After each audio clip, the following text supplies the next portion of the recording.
Krishnalanka lockup death Saikrishna case వ్యవహారంలో sit చాలా వేగంగా దర్యాప్తు చేస్తుంది. అన్ని కోణాల్లో చాలామందిని ఇప్పటికే విచారించింది, మరికొంతమందిని విచారించబోతుంది.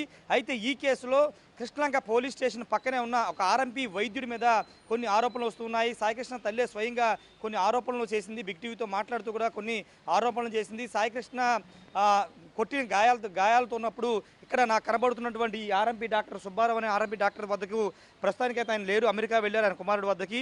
ఇక్కడ తీసుకొచ్చి ప్రాథమిక చికిత్స చేయించారు, మత్తు ఇంజక్షన్ కూడా ఇచ్చారని తల్లి ఆరోపించింది. అంటే సిఐ నాగరాజు ఎవరి మీదైనా లాఠీతో అంటే ఎవరినైనా లాఠీతో కొడితే వెంటనే ఇక్కడికి ఆర్ఎంపీ సుబ్బారావు దగ్గరికి తీసుకొస్తే ఆయన ట్రీట్మెంట్ చేసేవారు, మత్తు ఇంజక్షన్ కూడా ఇచ్చేవారని ఆరోపణలు కూడా వస్తున్నటువంటి నేపథ్యం. స్వయంగా తల్లి సాయికృష్ణ తల్లి ఆరోపణలు చేసింది. ప్రస్తుతం ఈ కేసులో సిఐ నాగరాజు అరెస్ట్ కేసులో కానీ సాయికృష్ణ లాకప్ డెత్ కేసులో ఈ ఆర్ఎంపీ సుబ్బారావు కూడా అత్యంత కీలకంగా మారే అవకాశం కనబడుతున్న. విచారిస్తే పూర్తి స్థాయిలో వాస్తవాలకు వెలుగులోకి వచ్చే అవకాశం కనబడుతుంది. ఒకసారి పక్కన షాపు వాళ్ళని అడుగుతూ ఇక్కడ కొంతమంది ఉన్నారు, వాళ్ళతో మాట్లాడదాం. సుబ్బారావు వాళ్ళకి తెలుసో లేదో ఒక్కసారి మాట్లాడదాం. ఏమన్నా మీ పేరు? గోపి. ఇక్కడ లోకల్గా ఉంటారా? సుబ్బారావు గారు ఐడియా ఉంది? ఆర్ఎంపీ సుబ్బారావు గారు ఎన్ని సంవత్సరాలు చేస్తాను ఇక్కడ వైద్యం? ఆయన నా చిన్నప్పుడు నుంచి చేస్తున్నాడు, 50 సంవత్సరాల పైన. ఓకే. కానీ ఆయన మన సాయికృష్ణ లాకప్ డెత్ జరిగింది. ఆ లాకప్ డెత్లో నాగరాజు అతన్ని చంపేసిన తర్వాత లాకప్ డెత్లో ఇక్కడ తీసుకొచ్చి వైద్య పరీక్షలు చేశారు. నాగరాజుకి అనుకూలంగా ఆర్ఎంపీ సుబ్బారావు వ్యవహరిస్తారు, చాలా సందర్భాల్లో ట్రీట్మెంట్ కూడా చేశారు కొంతమంది ఆరోపిస్తున్నారు. అవన్నీ ఒట్టు మాట్లాడండి. ఆయన అట్లా ఇంట్లో రాడు, అలా చేయడు కూడా. సుబ్బారావు గారు ఇక్కడికి వస్తే ఎవరికైనా వస్తే వైద్యం చేస్తాడే కానీ బయటికి వెళ్ళి చేయడు. సాయికృష్ణ తల్లి కూడా చెప్తుంది, ఆ రోజు మా అబ్బాయిని ఇక్కడ తీసుకొస్తే మత్తు ఇంజక్షన్లు ఇచ్చారని కూడా చెప్తుంది.